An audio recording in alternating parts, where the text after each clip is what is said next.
Assalamualaikum warahmatullahi wabarakatuh. Yang terhormat, dosen pengampu mata kuliah studi kelayakan bisnis, Bapak Dr. Andes I. Komang Winata MSI dan Ibu Widya Hestining Tias, SPD MPD.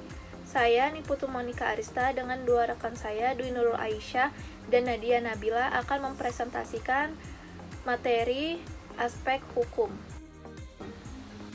Adapun tujuan pembelajarannya yaitu dapat mengetahui sumber bentuk legalitas dalam suatu studi kelayakan bisnis, dapat mengetahui bentuk dan proses perizinan, syarat-syarat dan ketentuan hukum serta peraturan pemerintah, dan dapat menilai apakah usaha yang akan dijalankan melanggar ketentuan undang-undang atau ketentuan peraturan yang berlaku.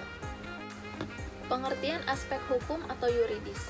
Yuridis adalah hukum atau peraturan yang wajib dipatuhi oleh masyarakat, baik secara tertulis maupun secara lisan.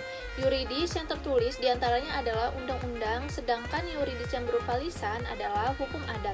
Sekalipun dalam bentuk lisan, namun adanya adat tersebut harus dipatuhi oleh masyarakat.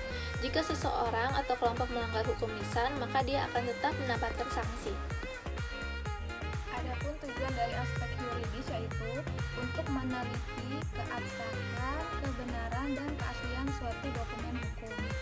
Penelitian keabsahan dokumen dapat dilakukan bersama dengan lembaga yang mengesahkan dokumen tersebut. Yang selanjutnya ada jenis-jenis badan hukum.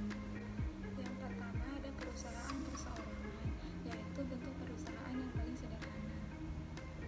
Yang kedua persekutuan perdata, yaitu dimana dua orang atau lebih mengikatkan dirinya ke dalam suatu persekutuan dengan tujuan untuk membagi membagi keuntungan di kemudian.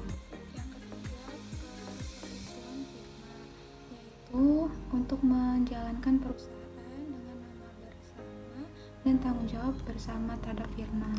Yang keempat persekutuan komanditer, itu persekutuan firma secara lebih lanjut. Yang kelima perseroan terbatas, yaitu persekutuan yang didirikan dalam modal dan saham secara bersama-sama. Yang keenam perusahaan negara, yaitu perusahaan yang didirikan dengan undang-undang. Yang ketujuh perusahaan daerah, yaitu perusahaan yang didirikan dengan menggunakan keuangan daerah. Yang kedelapan sosial, yaitu badan usaha yang didirikan keuntungan melainkan lebih ke bentuk sosial. Ekonomi yang didirikan untuk mensejahterakan anggotanya.